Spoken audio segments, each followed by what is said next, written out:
শোন বাজান, আমি তোরে একটা কথা বলি। আমি জানি তুই আজকে খেলা দেখতে উঠবি ভোর রাতে 4টা বাজে। আমি জানি তুই ম্যাচটা দেখবি, অনেক চেষ্টা করবি। বাকি খেলা যখন শুরু হবে 4টায়, নামাজ কয়টায় জানোস? মনে হয় না জানোস, তবু তোকে বলে দিই। নামাজ অনেক মসজিদে 4টা 40-এ পড়ে, কিংবা অনেক মসজিদে 4টা বেজে 45 মিনিটে পড়ে।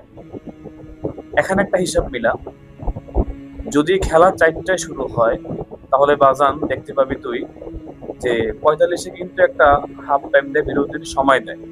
নামাজটা কিন্তু ওই সময়ই হয় মসজিদে, জামাতের সহিত যদি পড়তে চাস তাহলে ওই সময় কিন্তু জামাতটাও হবে।